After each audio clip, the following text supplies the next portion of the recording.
হবে না। আমার ভাই, একটা কথা মাথায় রাখবেন ভালো করে, আমাদের সমাজে বাপ মরে গেলে, স্বামী মারা গেলে স্ত্রী আপনাদের দেশে কবরস্থানে যায়? কথা বলেন না কেন? যেতে পাবে? শুধু আপনাদের নয়, যে বলছে বুক ফুলিয়ে हम अहले सुन्नतुल जमात पर चलने वाले हैं, उनसे पूछो ए मौलवी जरा ये जरा बताओ कि अगर तुम लोग पे कोई अगर मर जाते हैं, कोई लोग अगर इंतकाल करते हैं, तो उनका बीवी भी जाती है? बोलबे ना, যাওয়া জায়েজ নাই। স্বামী মারা গেলে যদি স্ত্রী কবরস্থানে না যেতে পায়, বাপ মারা গেলে বিটি যদি না যেতে পায়, ইয়াসিন মারা গেছে আমার কবরে, আপনার বিবি কি করে যেতে পাবে? কথাটা বুঝতে পেরেছেন না পারেননি? যদি স্বামীর কবরে যাওয়া স্ত্রীর জন্য হারাম হয়, পীরের কবরে যাওয়া কি করে জায়েজ হতে পারে? স্বামীর হক বেশি না পীরের হক বেশি? স্বামীর হক বেশি। তা না হলে বল আমার বইয়ের ওপরে পীরের হক বেশি, তাহলে আমি কালকেই পীর সাজবো। কালকে শুনতে পাবেন ইউটিউবে ছাড়লেই গালি দিবে শালা হারামখোর, কিন্তু আমি হক কথা বলছি। ওই জন্যই তো আমাদের দেশের এত ভণ্ড পীর সেজেছে, কি বুঝলেন? আমি নাম করব না। বীরভূম জেলায় এক মাল জীবনে মাদ্রাসার মুখ দেখেনি, কোরআন শরীফটার একটা আয়াত পড়তে পারবে না, সূরা ফাতিহাটা পর্যন্ত হারামখোর জানে না। রাতের বেলায় গাঁজা খায়, সকালবেলায় উঠে লোককে তাবিজ দেয়, মেয়েরা তার পা টিপা, সে দেখেছে সালা ভারী মজা। আমাদের দেশে দেখেছিলেন একজন জেলে ছিল, এখন প্যারেডে ছাড় পেয়েছে, তার নাম হচ্ছে বাবা রাম রহিম। নাম শুনেননি? রাম রহিম জেলে গিয়েছিল, কয়েকশো মেয়েকে ধর্ষণ করেছে। কি করে?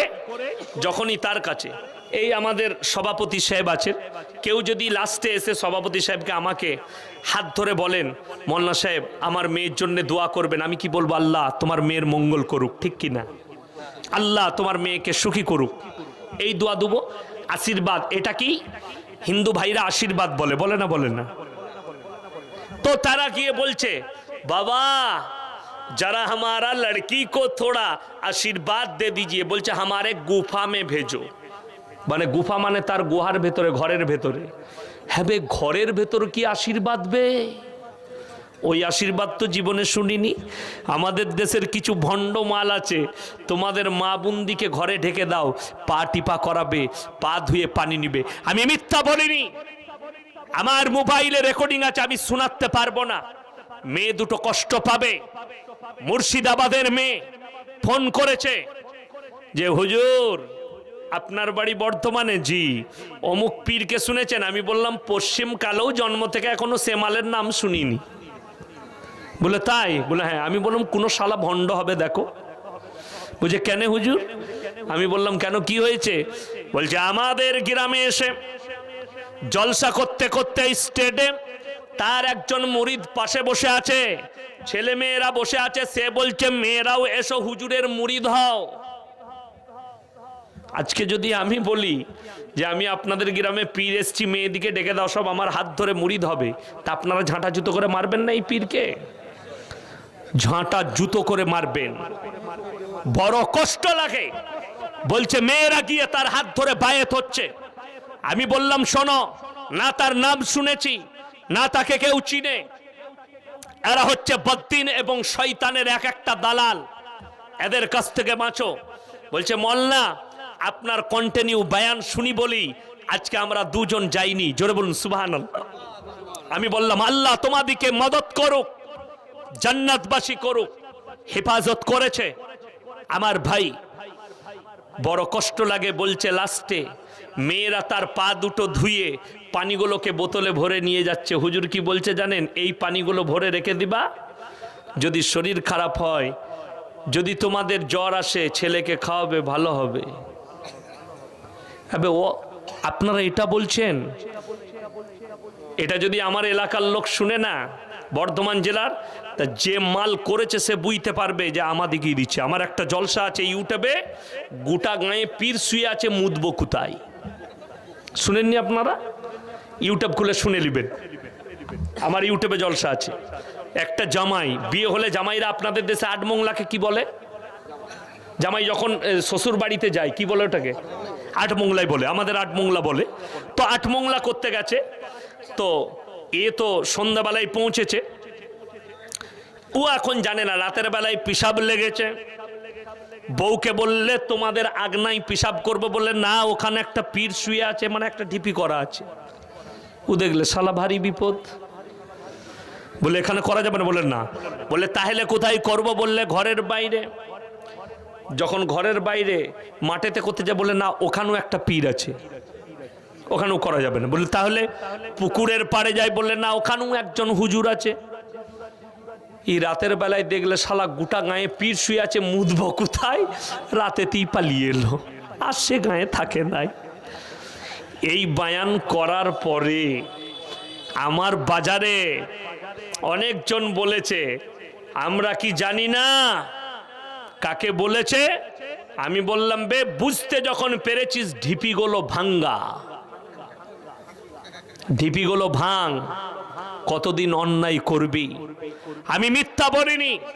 আমার আব্বাজিকে যদি কোনোদিন পান কিংবা কারুর কাছে যদি মোল্লা শওকত সাহেবের ফোন নম্বর থাকে, জিজ্ঞেস করবেন ফোন করে, আপনার সন্তান মোল্লা ইয়াসিন বলে গেছে আমাদের জেলায় এসে, আমাদের থানায় এসে বলে গেছে আমার এলাকায় আছে, পীর সাহেব মারা গেছে, তার মাজার হয়েছে, তার ওরস হয়, তার বাড়িতে একটা কুকুর ছিল, কুকুরটা মারা গেছে, কুকুরটাকেও দাফন করেছে, তারও মাজার করে, তারও ওরস হয়। জোরে বলুন নাউজুবিল্লাহ। এটা আমি মিথ্যা বলিনি, সত্য বলছি। আমার বাবাকে জিজ্ঞেস করলে পাবেন। শুধু তাই নয়, এমনও লোক আছে পীরের মুত পর্যন্ত বোতলে ভরে রেখে দেয়। জোরে বলুন নাউজুবিল্লাহ। এটা হাসির কথা নয়, আমি সত্য বলছি। ইউটিউবে রেকর্ডিং হচ্ছে, চ্যালেঞ্জ ছুড়ে বলছি। যদি কেউ চ্যালেঞ্জ অ্যাকসেপ্ট করতে চান, আমার মাদ্রাসায় আমি এসি মেহমানখানা করেছি। মাদ্রাসার খানা খাওয়াবো না, আমার বাড়িতে খানা খাওয়াবো, আপনাদেরকে আসবেন আমার মাদ্রাসায়, মেহমানদারি করবেন, আমার এলাকায় ঘুরিয়ে দেখাবো। শুধু তাই নয়, এই মৌলবীরা নামাজ পড়েও আল্লাহর ওলি হতে পারলো না। আমরা নামাজ পড়েও 10টা মেয়েকে দিয়ে পার্টি পাততে পারলাম না। আপনাকে দেখিয়ে দেবো আমার এলাকায় মাজারের গুড়ায় বসে আছে, জীবনে নামাজ পড়ে না, দাড়ি চাচামাল, জুম্মা পর্যন্ত পড়ে না, পিসাব করে পানি লাই না, মেয়েরা লোকরা তাদেরকে পীর বলে আখ্যা দিচ্ছে। জোরে বলুন নাউজুবিল্লাহ। আমাকে যদি বলে আপনার পীর নেই, আমি বললাম কে বললো নেইবে? আমার পীর হচ্ছে আমার বাবা। বুঝতে পেরেছেন না পারেননি? আমার সব থেকে বড় পীরকে আমার আব্বাজি। আমার আব্বাজি অসুস্থ ছিলেন, মন্নপন্ন, দুর্গাপুর হেলথ ওয়ার্ল্ডে ভর্তি ছিলেন। আমি কখন নিজেকে ধন্য মনে করেছি জানেন? যখন স্ট্রেচারে শুয়েছিলেন আর লাইন করছিলাম কিভাবে কখন বেডটা পাওয়া যাবে, অনেক বিজি হসপিটাল, দামি হসপিটাল। তো লাইন হয়ে গেল, বললে একজনের পরে তুলবে। তখন আমি এসে আব্বাজিকে জিজ্ঞেস করলাম একটু মুসাম্বির জুস আনবো, খাবেন? ইশারা করলে নিয়ে এসো। কথা বলতে কষ্ট হচ্ছিল, তো আমি গেলাম, 1 গিলাস জুস বানিয়ে নিয়ে এলাম দোকান থেকে। আব্বাজির ঘাড়ে হাত দিলাম, জুসটা হাতে করে পান করালাম, আর মনে মনে ভাবলাম আল্লাহ এটার বদৌলতেই আমাকে জান্নাত দিতে পারে। বাপের খিদমত করতে পেরেছি, বাপের পায়ে তেল দিতে পারলে, বাপের লুঙ্গিটা কচালতে পারলে, একবার কেচে দিতে পারলে সাবান দিয়ে, নিজেকে ধন্য মনে করুন যে আমি সব থেকে বড় পীরের খিদমত করেছি। কিন্তু বড় কষ্ট লাগে, আমাদের দেশের লোক বাপকে ভাত দেয় না, পাথর চাবড়িতে বলছে আমি ছাগল জবাই করে খাইয়ে এসেছি। হারাম খোর। কোরআন শুনে নেওয়ার পরে এই পহেলা, এই মাসটা কি মাস চলছে? অঘ্রাণ, তাই না? বাংলা অঘ্রায়ণ মাস চলছে, এর পরের মাস হচ্ছে পৌষ মাস। কি মাস বললাম? পৌষ মাস। তার পরের মাসটা হচ্ছে মাঘ মাস। এই মাঘ মাসে আমাদের রাজ্যে মালদা, মুর্শিদাবাদ, নদিয়া, হাওড়া, হুগলি, বর্ধমান, পুরুলিয়া, বাঁকুড়া, বীরভূম, অনেক জায়গায় অনেক গ্রাম আছে যারা ভণ্ডরা, তাদেরকে বুঝাতে পারে না। পহেলা মাঘ কাজী সাহেবের ওরস হয় গোটা রাজ্য জুড়ে, অনেক গ্রামে। জানেন আপনারা ওই কাজী সাহেবটাকে? আমিও জানি না মালটা কোথাকার। এই মাল বললাম, কালকে যখনই শুনবে আমাকে গালি দিবে। কিন্তু বাস্তব বলছি, আমাদের দেশে আবার অনেক অনুকূল ঠাকুরের শিষ্য আছে। জানেন, একজন আছে মনসুরি। মনসুরি পীরের নাম শুনেন নাই আপনারা? আরে মালদাতে অনেক আছে মনসুরি পীর। মনসুর শাহের বাড়ি ছিল বাংলাদেশে। কোথায় বললাম? বাংলাদেশ। মনসুর শাহ প্রচুর মুরিদ আমাদের দেশে আছে। তাদের মুরিদরা সুন্নত পড়ে না, তারা বলে মানা করেছে। আরো জায়গা আছে বড় বড় আখড়া। আমি খালি চিন্তা করি, আল্লাহ বড় কষ্ট লাগে। কি আমাদের দেশে দলের শেষ নাই? কি বাগমারি, আজানগাছি, হড়হড়ে, লল্লড়ে, তালতলা, বেলতলা, খেজুরতলা, শেওড়াতলা, মলয় বাবা, খেপা বাবা, আচমকো বাবা, বাবা শেষ নাই। শেষ আছে? শেষ নাই। কি বুঝলেন? আর সব জায়গায় শেরকে ডুবে আছে। কোরআন শুনেলেন, যারা আল্লাহ ছাড়া অপরের নামে মান্যত করে। আপনি মান্যত করতে পারেন, আপনি মান্যত করেছেন এই গ্রামে জলসা হবে, আমি একটা গরু দেবো, সবাইকে জবাই করে খাওয়াবে, খুব ভালো মান্যত আল্লাহর ওয়াস্তে, জোরে বলুন সুবহানাল্লাহ। আপনি নিয়ত করেছেন আমি মসজিদে 100 টাকা দেবো, খুব ভালো নিয়ত। কিন্তু কেউ যদি বলে আমার ছেলে পাস করলে অমুক বাবার নামে একটা ছাগল জবাই করে বিলি করব, আমার ভাইয়েরা, আমার মায়েরা, বোনেরা, আমার আল্লাহ রাব্বুল আলামিন কোরআনে বললেন, ইন্নামা হাররামা আলাইকুমুল মাইতাতা ওয়াদ-দামা ওয়া লাহমাল খিনজির ওয়া মা উহিল্লা বিহি লিগাইরিল্লাহ। প্রবাহিত রক্ত, মরা জন্তুর মাংস, শুয়োরের মাংস, আল্লাহ ব্যতীত অপরের নামে উৎসর্গিত জিনিস তোমাদের জন্য হারাম করা হয়েছে। মাজারে যে মুরগিগুলো দেওয়া হয়, মাজারে যে পশুগুলো দান করা হয় বাবার নামে, মাজারের নামে, বাবার নামে, অমুক বাবার নামে, 1000 বার বিসমিল্লাহ পড়ে জবাই করলেও সেটা কখনো বৈধ হবে না। হে ভণ্ডরা শোনো, যদি মাজারের গরুটা আল্লাহ অপরের নামে উৎসর্গ করার জন্য হারাম করেছে, যেমন হারাম শুনেলেন ঠাকুরের প্রসাদটা এই জন্যে হারাম, আল্লাহ ছাড়া ঠাকুরের নামে উৎসর্গ করার জন্য।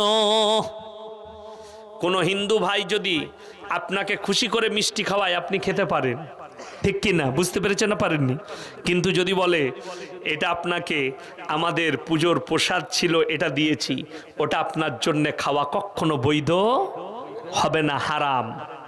ওই রকমই আল্লাহ ছাড়া অপরের নামে উৎসর্গ করার জন্যে মাজারের দেওয়া মালটা তোমার জন্যে 100 বার বিসমিল্লাহ পড়ে জব করলেও সেটা হারাম। ওরে বোকা, 500 টাকার যে চাদরটা চড়াবি তুই কবরে, ওই চাদরটা না চড়িয়ে তোর ঘরের পাশের লোক যদি খেতে না পায় তাকে দান কর, অনেক বেশি নেকি পাবি। পাথর চাবড়িতে গিয়ে যারা টাকা ভরছে ডিব্বায়, শুনো, ওই টাকাটা বাবার আন্ডারে যায়নি, খালার আন্ডারে যাচ্ছে। জানেন না আপনারা? পাথর চাবড়িটা কার আন্ডারে? সরকারের আন্ডারে, রাজ্য সরকারের আন্ডারে। যত টাকা মুরগি, ছাগল, হাঁস পড়ে সব খালার আন্ডারে, রাজ্য সরকারের আন্ডারে যায়।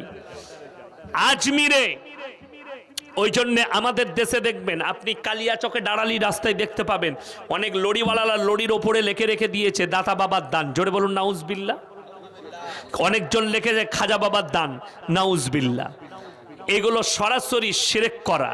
আল্লাহ ছাড়া দাতা পৃথিবীতে কেউ নেই, আল্লাহ ছাড়া দাতা পৃথিবীতে আর কেউ নেই। ওই জন্য দাতা বাবার দান লেখা এটা শিরকের কথা। আর সব থেকে বড় পৃথিবীতে পাপ হচ্ছে শিরক। আল্লাহর অংশীদার নেই। আমার আল্লাহ তাআলা এক এবং একক। সবাই আমার সঙ্গে বলুন লা ইলাহা ইল্লাল্লাহ মুহাম্মাদুর রাসূলুল্লাহ। সকলে বলুন সাল্লাল্লাহু আলাইহি সাল্লাম। আমার ভাই, একটা কথা মাথায় রাখবেন, আজ থেকে সবাই মুমিন হব, জোরে বলুন ইনশাআল্লাহ। আমার ভাই, 3 নম্বর হলো ওয়াল্লাযীনা ইয়াবিতুনা লিরাব্বিহিম সুজদান ওয়া কিয়ামা। 4 নম্বর ওয়াল্লাযীনা ইয়াকুলুনা রব্বানা সিরিফ